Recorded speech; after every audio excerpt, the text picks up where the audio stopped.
Hi, I'm Jude with That Jude Reborn Girl. In today's show, we're going to address the issue of facelift anxiety. Facelift anxiety is rampant. It affects literally 80% of people that are facing surgery. They have some level of anxiety. This anxiety can be debilitating. In fact, 1 out of 4 that are planning a facelift actually cancel or postpone their facelift date. It can be a deal breaker. So what I'd like to do to help the women that watch the channel, that help the women that are in my facelift group, which is Facelift 101 on Facebook, is I want to get to the root of this issue. What triggers facelift anxiety? And once we know that, how can we use facts and common sense and just a better understanding of living with anxiety to get around it? Get to the other side of it. So today I'm going to give you an easy 4-step approach to dealing with facelift anxiety and smacking it down and pushing it aside and going on your merry way.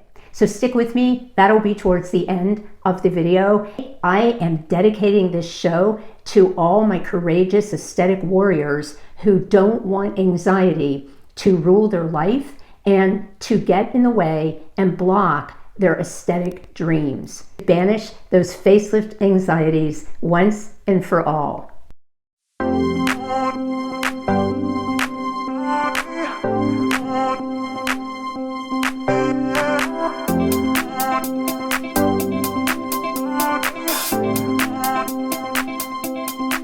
Once you know that there is such an extreme level of anxiety amongst people planning facelift surgeries, and you connect the dots and you realize that 96% of all facelift surgeries are done using general anesthesia, it's simple to understand that some of the anxiety has to do with general anesthesia.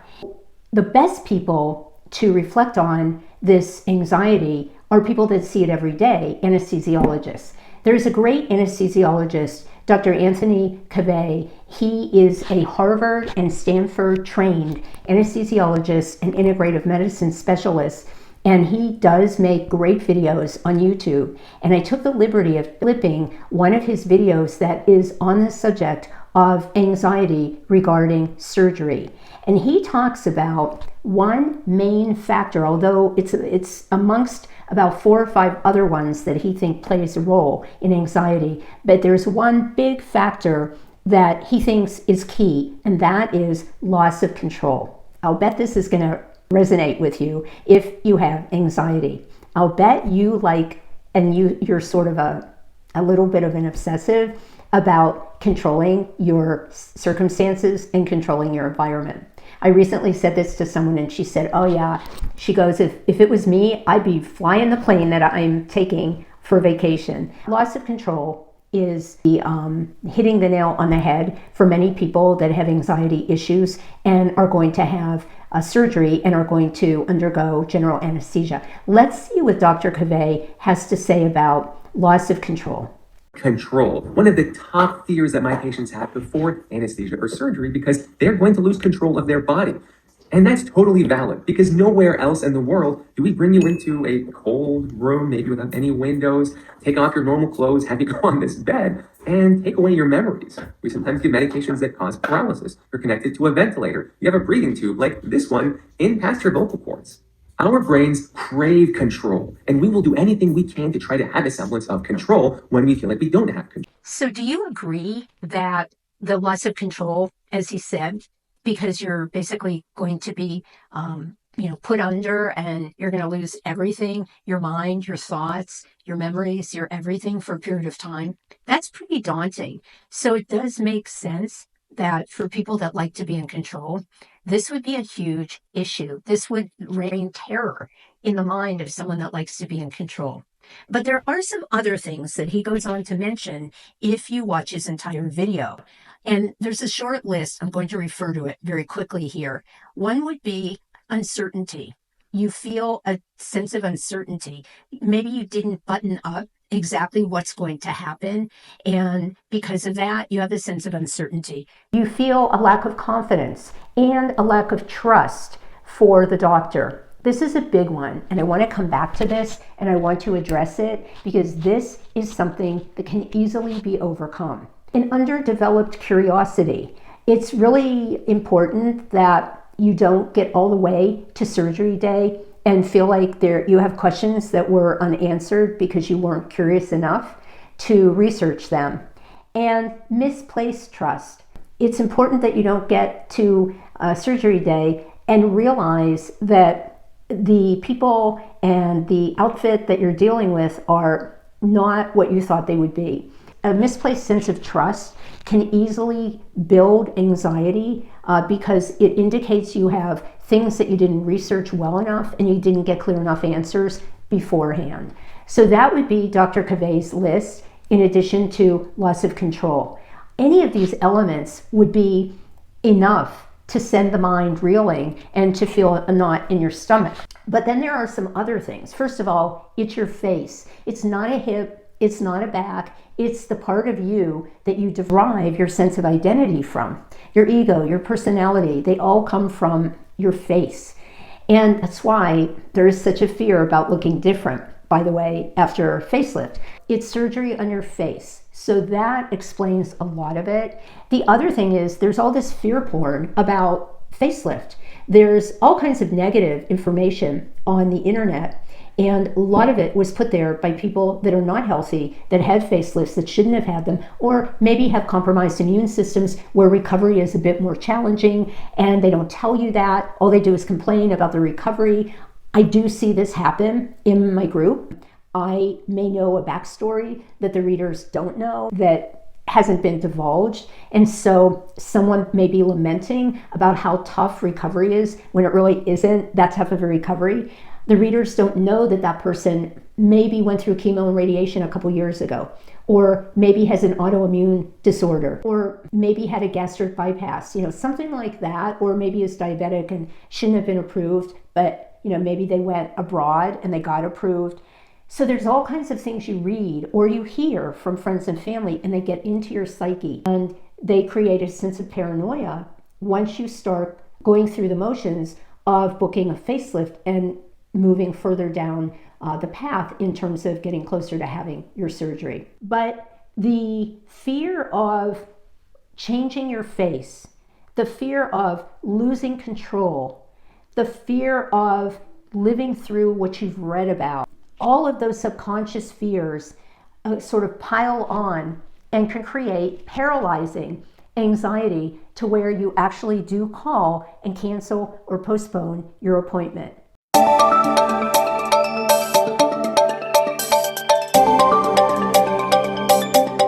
Now, I'd like to give you an example of a real sample, a survey that I did with over 2,000 women that are in my Facebook group, Facelift 101. And I decided to investigate what caused the women in my own group to have a sense of anxiety when they were planning their facelift, or as they are planning their facelifts. I gave these women a group of options from which I wanted them to select 3 that caused the most anxiety. And I wanted them to rank which one was the most triggering, which one was the second most triggering, and which one was the third most triggering. And then I analyzed the results. I ran some statistics, and it turned out that we did have some clear triggers that stood out above and beyond the others. First, I'd like to tell you what the options were, what all the triggers were that they could choose from. One was fear of death or injury from anesthesia. Another one was fear of being botched or sustaining nerve damage. Another one was fear of looking different or not looking different at all, looking like you paid all this money and you look the same. Another one was fear of post-surgery pain. Another one was a fear of hating my own face, hating my new face. Another one was a fear of being bullied or stigmatized or made fun of once the word got out that you had plastic surgery. Now, let's look at the results. It turns out that the number 1 trigger, it received the highest number of responses as a number 1, meaning that it was the most triggering, was the option of being botched or sustaining nerve damage. That gave more women anxiety and fear than any of the other options. The second most triggering was looking different, just coming out of a facelift and not looking like yourself, or conversely, paying all that money and looking exactly the same. And then the third was the anxiety factor of worrying about death or injury from anesthesia. So what does that tell you? That tells you that if being botched and sustaining nerve damage is the most fear-inducing trigger that a lot of women deal with, it goes right back, it relates right back to lack of confidence in the doctor, misplaced trust, lack of curiosity. You really didn't analyze or investigate the doctor well enough, and we're going to talk about that in just a few minutes. Lack of certainty, like you don't actually understand how everything's going to be done. So you think that it's a surgery that could go awry very quickly, and you didn't have enough of a conversation for your doctor to put your mind at ease that that's probably not going to happen. But again, it just indicates so clearly that there is a lack of all these little things that you can do leading up to your surgery that will close the gap and allow you to get to the surgery without that gap in trust, in confidence, in knowledge about your surgeon's capabilities. And if you close the gap, you're not going to have that anxiety. It's probably not going to be there, or it's going to be much less and not nearly as devastating as it is when you arrive at surgery and you still have these gaps of trust, these gaps of confidence, lack of curiosity, didn't research enough, and you're really worried about losing control and handing it over to that doctor or those doctors. How do we overcome the trust void so that we can get closer and eventually to the day of surgery really feeling confident and really feeling a full amount of trust for the doctor that we chose? Kind of like when you're about to walk down the aisle and pledge a lifetime commitment to your significant other, you have to have a big sense of trust that that's your person. And it's the same thing with surgery. You have to feel like that's your guy or your girl that's going to take a scalpel or a laser to your face. So let's talk about how do you bridge that trust gap.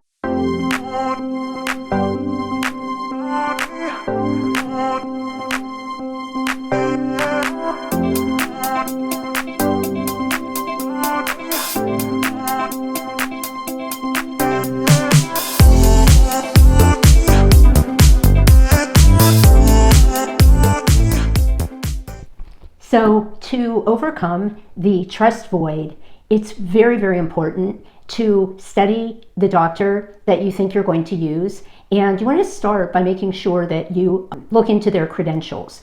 If you're in the US, is the doctor a US board certified plastic surgeon?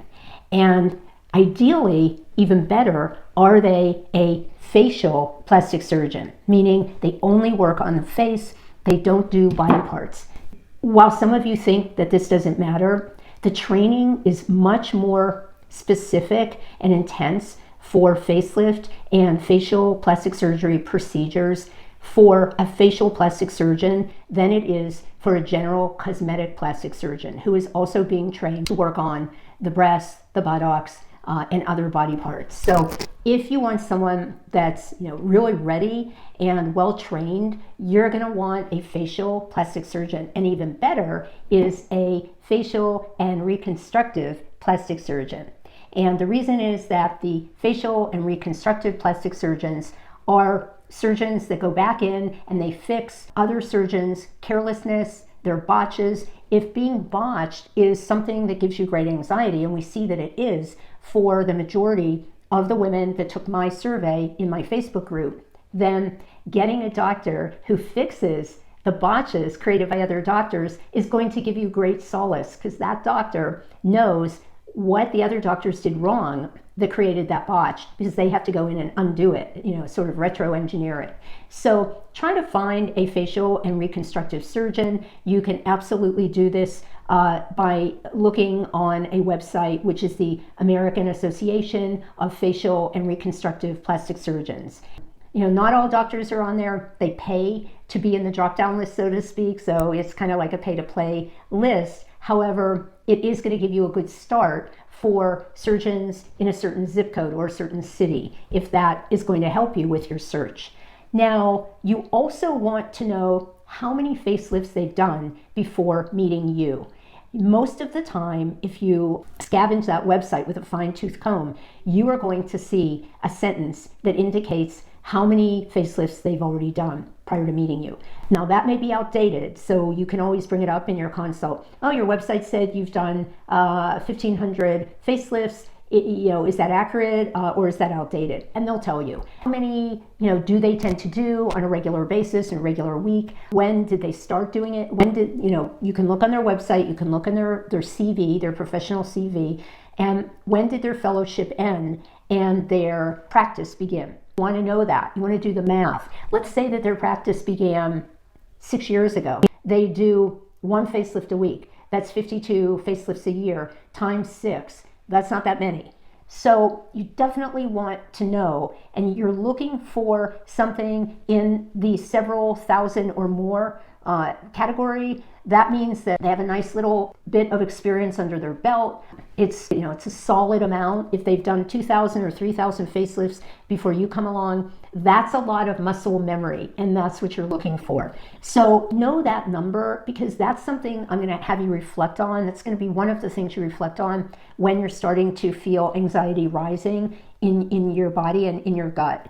The other thing is, keep in mind that picking someone with too much experience is kind of like as bad as picking someone with not enough experience. If you're picking someone with 30 years experience, 35 years experience, I mean, no disrespect to these, plastic surgeons that have built up a practice and dedicated their life. I'm sure they're excellent, but they're not as contemporary as the ones that started, 10, 12, 13, 14 years ago. So there is a kind of a sweet spot. I talked about this in my last video, and if you didn't see it, it's the one that's called Avoid These Facelift Mistakes.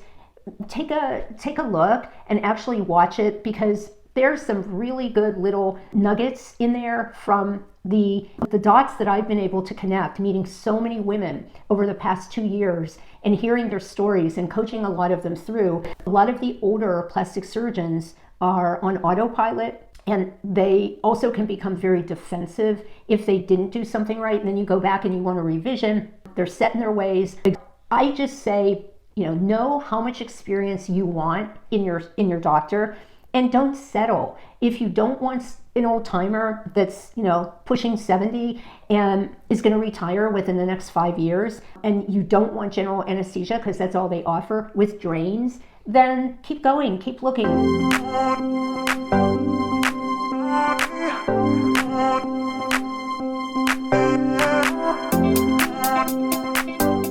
Then if you have a fear of, is this doctor a good doctor? Have they botched anyone? You need to Google their name.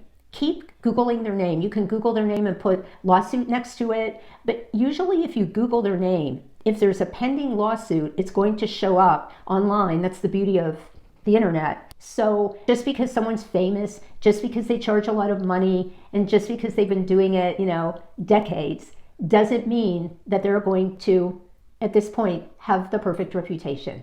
Don't take it for granted. Do your homework.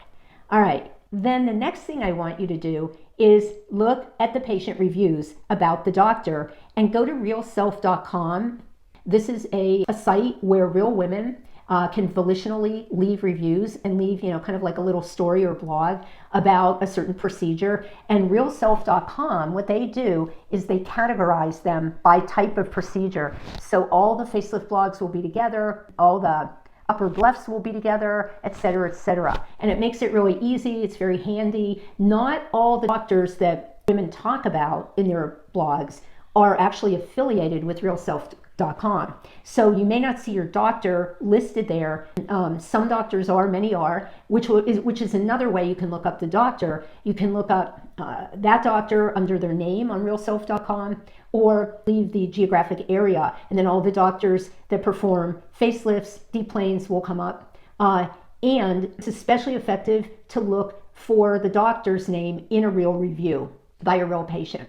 So realself.com is the website. So I would recommend doing that. I also recommend going into various Facebook groups and just asking, has anyone used such and such doctor? Would you be kind enough to either write me on Messenger and share your results privately, what you thought of them, or just drop it here. If it's positive, they'll probably drop it right in the group. If it's not positive or it's mixed, they'll messenger you. That's fine. But you want to get that feedback. You want to make sure that you're asking in as many different places with real people that could have used that doctor as possible. You definitely want to dig, and you want to try to get, a little bit of conflicting feedback, because then you'll know the full story about the doctor. And then go to the doctor that you're curious about. Tell them you're a little bit nervous and you'd like to speak to one or more people that have used the doctor that have had the same thing done, the same procedure done. I have offered my plastic surgeon to provide these references, and they'll email me now and then, and they'll say, hey, Jude, we have someone that's a little bit anxious or very frightened, and we appreciate it if you could just reach out and share your experience. So you have to ask, but if you ask, you get. So definitely do that. And then once you talk to that person, this happens to me all the time, network. Generally, they will know people and they'll put you in touch with people, and that's kind of how you network your way to the truth. And study the doctor's website and look at the written description of the facelift procedure that you're thinking of getting. Does it meet your requirements and your expectations? If you think that you're going to a doctor who offers a deep plane facelift, make sure you find that in those exact terms on their website, and read up on what their technique is into plastic surgery. And you have to look at the website and read their own description of the service really carefully, and then ask them about what you read when you have your consult. And then I want you to look at their before and afters. Do the women look different?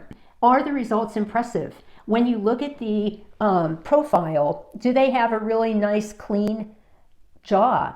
Do they have a smooth throat if they had a throat lift? When you look at them straight on, now granted, they could still be swollen, but do you see a contour in the face? Do you see a fullness in the cheekbone area? If they did a real deep plane, everything is brought up and raised, and you should see fullness in the cheekbone. It shouldn't be a flat face after a deep plane facelift. If you don't see enough definition straight on, when you're looking at the cheekbone fat is repositioned, there should be a fullness. Even if they didn't have a fat transfer, the person's own fat should have been brought up. So know what you're looking for when you're looking at the before and afters. I can see right away if it's a pretty good after shot or if it's ho-hum. You need to develop a discerning eye. The results should be impressive from where she was to where she is after. And if you can't say they're impressive in your head, you're not going to build that confidence bridge that's going to get you through to surgery without feeling anxious. You need that confidence bridge, and you get it by checking all these things off your list and being able to tell yourself, his afters were great, his frontal afters were great, his description of a deep plane is exactly what I want. He has the right amount of experience. He has the right degrees. He doesn't have any lawsuits that I can see that are pending. He has the right certifications. So these types of things, they fill up your confidence bucket, your trust bucket. It goes a long way, trust me. And we're going to use that information. We're going to focus on some of that information when we do our 4-step anti-anxiety exercise. So what else can you do to reduce anxiety, facelift anxiety? One of the things you can do is know your facts. Facts matter. Tens of thousands of people have facelifts every year, especially in the US. Even though so many people have it done, the satisfaction rate is very high. And I want to cite some information and some points about this. According to available data, patient satisfaction after a deep plane facelift is so high, people tend to report that there's improvement in their appearance, they look younger, and they feel younger. And the satisfaction rate hovers above 90% due to natural looking results. That's what deep plane facelifts are known for. Natural looking results that can be achieved through a deep plane. Patients cite a noticeable rejuvenation and improved facial contours, saying that their facial features are enhanced without appearing overdone.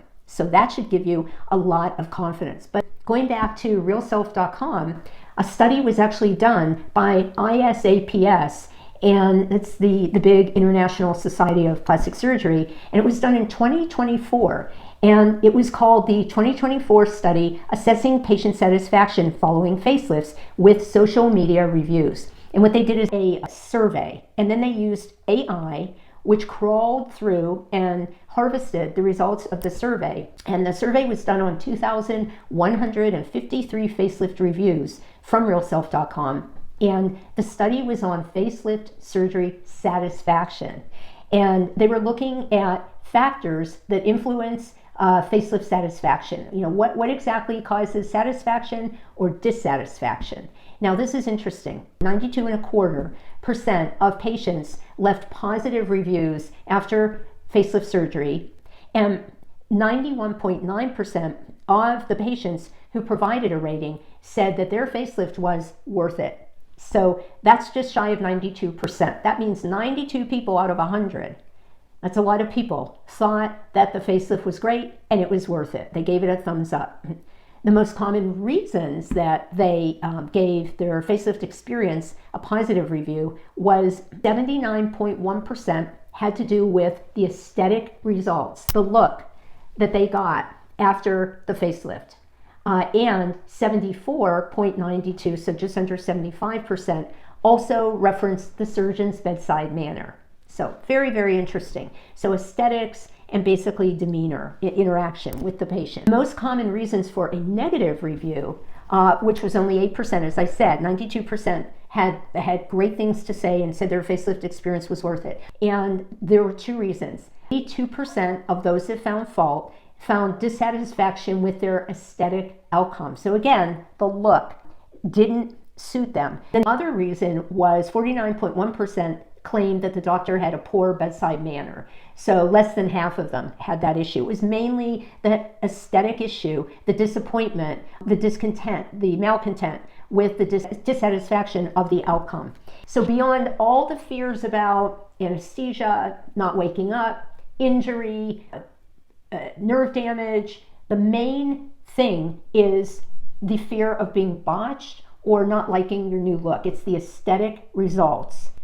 So this signals the utmost important in choosing your doctor based on and really getting to know their aesthetic outcomes. You really have to study those before and afters. If you're not sure what to look for, send me an example. Take a picture of a couple of the aesthetic outcomes that they have on their website. I may not have time to go to the website and look through all the outcomes, but if you could send me a random sampling of what's on that doctor's website, maybe 2 or 3 outcomes, I probably can weigh in and tell you if I think it's impressive or not pretty quickly. And again, you want to meet their prior patients who had those same procedures that you're looking for and ask to see their before and afters. Whenever I do referrals for my doctor, Dr. Uzzi, I always, like when we're on the phone, I send an example of my before and my after. I want them to immediately feel like I have credibility in telling them that he's a really good doctor and that I had a really good outcome. The experience is subjective, but the outcome, it's either a good outcome or it's not a good outcome. You need to be able to determine what the truth is and for you. If you are impressed with the outcomes, proceed. If you are unimpressed, keep looking. Next, remember that lack of trust in that doctor's talent, meaning the type of outcomes he produces, equals anxiety producing conditions in your body and in your mind. So trust really comes from doing your due diligence on a prospective surgeon. Focus on all the elements we have discussed. And again, I want to remind you, number of years of facelift experience, credentials, reputation, services and outcomes, speaking with actual patients and what they say, who use the surgeon to have the exact procedures that you want to have. And if you do all that, you're going to build a bridge of trust and an incredible level of confidence, and you're really going to feel good. I remember when I was looking at my doctor's website, I counted, and you should, I counted the number of positive reviews he had on his own website. And when I got to something like 35 or 40, I just said, okay, moving on to another criteria box that I want to check out. So this brings us to kind of the end of the discussion of facelift anxiety. Before we go further, I'd like to take a moment and talk to you about what's happening in our society today and the incredible level of generalized anxiety that people seem to have living in the times that we live in today.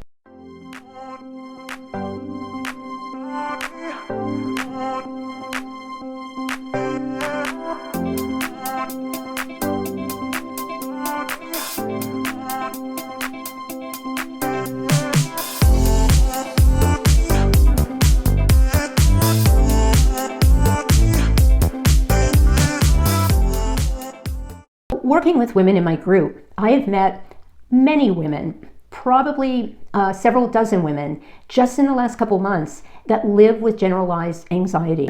It really occurred to me, this is such an issue in our society today. I started researching because I myself do not have anxiety, and in researching, I found that the best person to do it with would be this prolific author. She's a New York Times bestselling author and sociologist, and she also has a wing of her expertise in neuroscience and neurolinguistics, and her name is Martha Beck. And by the way, she's Harvard trained, so she's the real deal. She wrote this great book called Beyond Anxiety. If you live with anxiety, I highly recommend that you either get the book or you can listen to a podcast by Susie Moore, who had Martha Beck on as a guest. Susie Moore's blog is called Let It Be Easy. You can get it on podcasting channels and look for the one where she has Martha Beck on, and I believe it's called Beyond Anxiety. And Martha Beck uses a combination of the latest neuroscience as well as insights from her academic career in sociology and also coaching to explain how our brains literally get stuck in what she calls an anxiety spiral. Early, when man was young in his development, there were two types of reactions. There was the fight or flight reaction. And if something was perceived as dangerous, the brain would feel fear and it would get out of the situation. Early man would run away, okay? Or the animal will run away if they sense danger. But in today's society, it doesn't have to be danger. It can be anything considered unusual or different. And we have this bias that we've developed. It's called a negativity bias. And what it does is it causes our brain to look at anything that's different or unusual that we haven't encountered before in a negative way and perceive it as dangerous, something to be afraid of. And when you live with this constant reaction to things that are unusual as being interpreted by your brain as something to be fearful of, it percolates over time into a level of what we know as anxiety. This perception of things that are different as dangerous, giving us physical reactions to them, which cause what we know to be anxiety, is a self-perpetuating cycle. The brain holds onto it, and it even when the thing that was unusual or different that you were initially reacting to is long gone, the story remains and the brain holds onto it. And it creates this ongoing loop of physical sensations, the tight stomach, the butterflies, the stress, the overall tenseness. And the brain keeps telling the story over and over with, slight different changes to keep it alive. The brain doesn't want to release it, like addictive. And so once you have this, it's kind of like an ongoing, perpetuating spiral that's very, very hard for people to extricate themselves from. And she calls that the anxiety spiral. She kind of coined that term. You get that into your head and it takes hold of you. But the good news, according to Martha Beck, is that human creativity can cancel out the anxiety spiral. When you are doing something that you feel very passionate about, where you kind of lose a sense of time doing it, and it involves your senses, the sense of smell and sight and touch or taste or sound, when it involves senses and is something that's a creative outlet for you, you can lose the anxiety. That is sort of the antithesis to anxiety. Whether you like to bake, you like to cook, you enjoy painting, you love playing music, you love exercising, you love dancing, or watching a movie, you could get lost in it. Or for me, it's making a video, or taking a walk with my dogs, or putting on old music and just dancing for a half hour. If you like doing any of those things and you get lost in yourself, you're not going to feel anxiety while you're engaging in those activities. And so it's important to know you can always cut the anxiety by choosing to engage in a creative outlet. And that's a great epiphany that Martha will get you to through her book by taking you through a series of exercises. And there's lots of other things. Her book is rich with all kinds of suggestions for antidotes to anxiety. If you want more fantastic tactics to reduce anxiety, I absolutely recommend just getting her book, taking it a chapter at a time, or going to the podcast and listen. And it's really going to fill your heart with a lot of optimism that you can break the cycle of anxiety.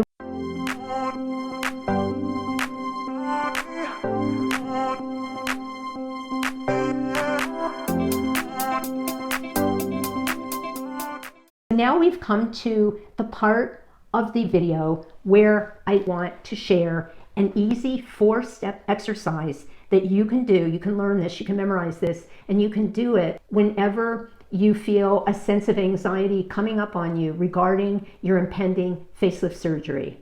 This is a tool you will have in your back pocket. I call it C.A.L.M.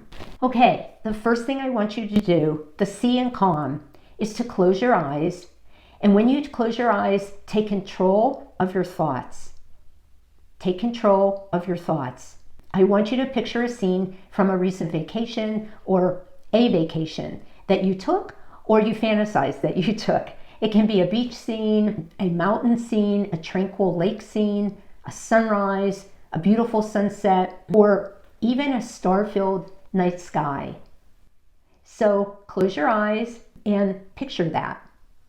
Now we're going to move to assess, and you're going to use your mind. While your eyes are closed and you're picturing your beautiful scene, we're going to pretend that that scene is a picture and we're writing on it with a Sharpie. So I want you to focus on some facts about your facelift surgeon, and I want you to write on that picture these facts that I'm enumerating right now.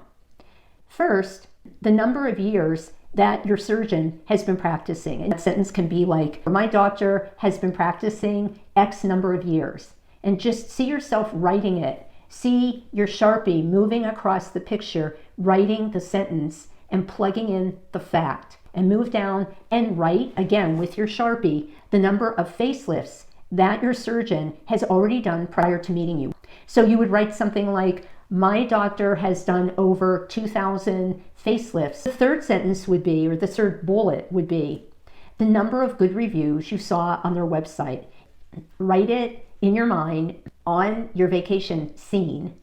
And the next thing you're going to write is the number of after pictures that you viewed that you found impressive.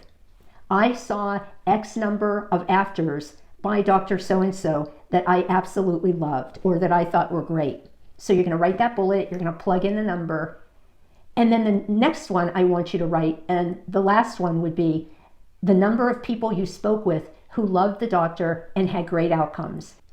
Once you've written all of those, and it may take doing this a few times to remember what your bullets are, but once you've done it a few times, you'll remember. And once you've written all your bullets, keep your eyes closed, keep your beautiful scene in your mind. We're using our sense. We've already used a visual sense. We've used a sense of touch and kinesthetics, meaning movement. And now I want you to focus on taking control of your breathing. And I want you to let yourself relax more through strategic breathing. And there is a person that's written a book on breathing. His name is James Nestor, Nestor, the author of Breathe, the New Science of a Lost Art. And he says that while anxiety isn't a conscious choice, our breathing is. So while your eyes are closed, after you've written your bullet points, I want you to let yourself relax through strategic breathing. That's the L in calm. And I want you to take 3 deep breaths in through your nose at a rate of 5 or 6 seconds, and then exhale out through your mouth over a count of 5 or 6 seconds. So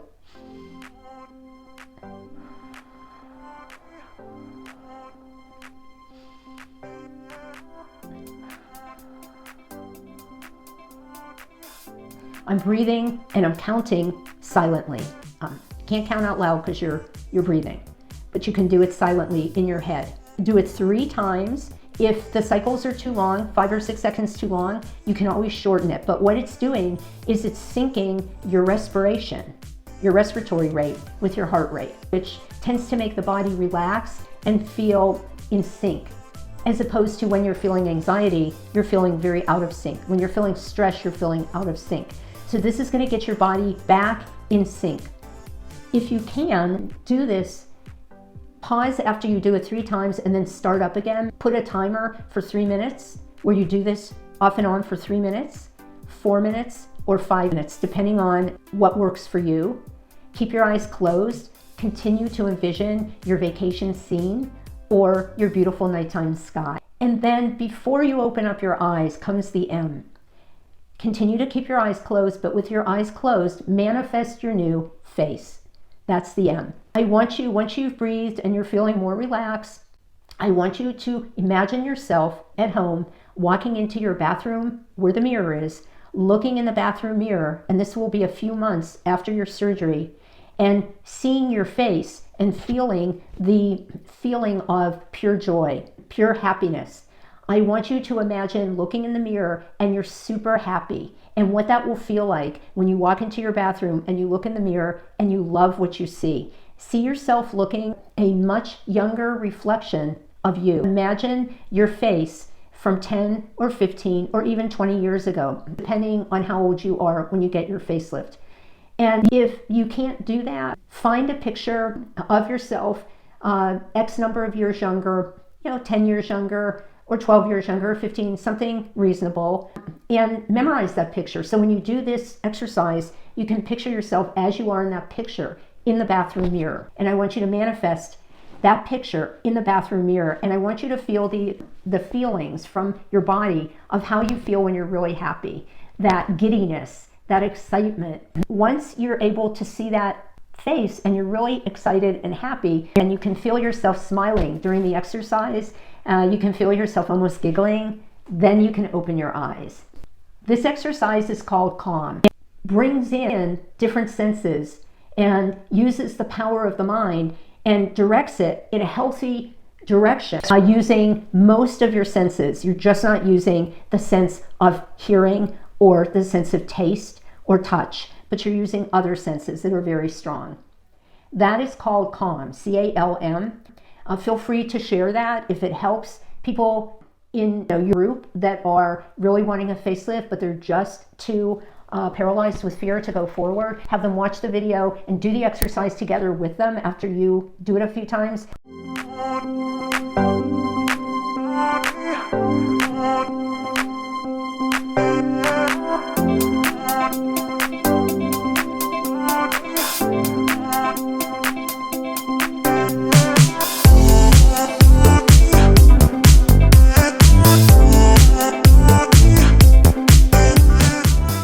We want to close this video with a discussion of the power of approaching surgery with trust and optimism.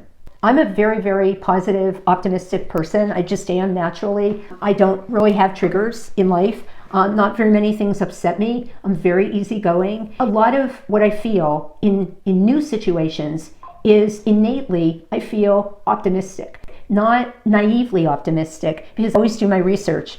I really trust my own counsel. It's an important skill to learn.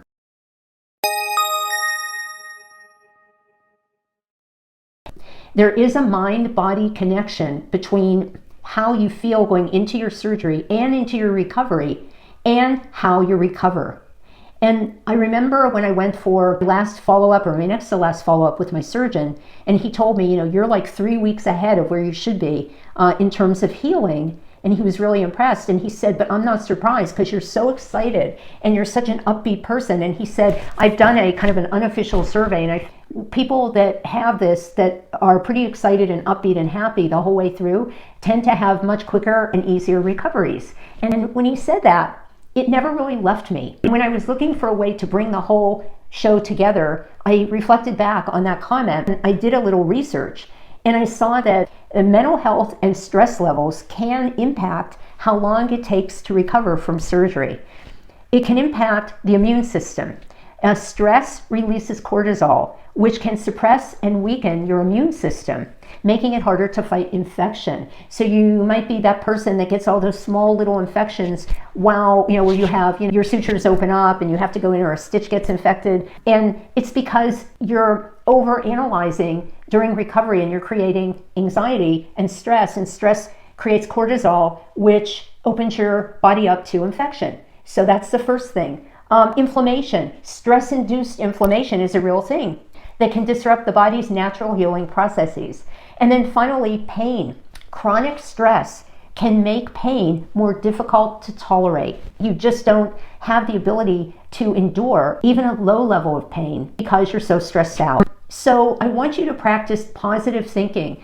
I want you to try to catch yourself when you start to go into that negativity and that downward spiral that keeps you stuck in anxiety. I want you to maintain a positive environment. When you're recovering, make sure you have supportive people around you. If your husband's not supportive, go recover in a spa or a hotel or at a friend's house. Surround yourself with positivity and practice gratitude. There's no quicker way to get into a really positive mindset than to look for things to be grateful for and to express that gratitude, openly. Start walking. As soon as you're approved to walk, walking does wonders on the mind and on the body. You don't need to be power walking if you're not approved to exercise per se, but just gently walking, putting one foot in front of another will do wonders.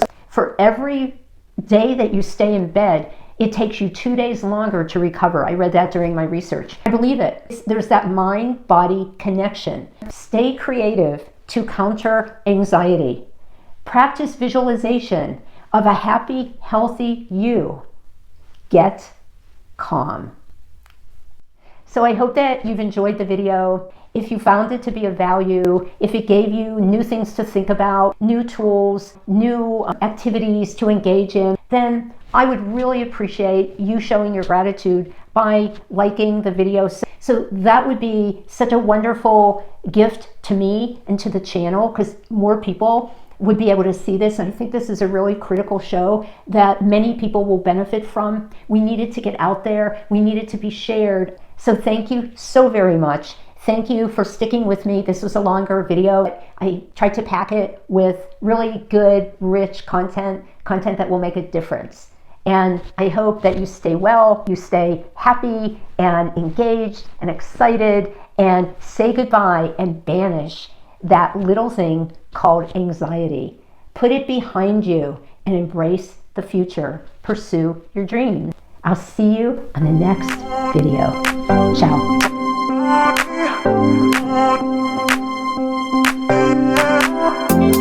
Yeah.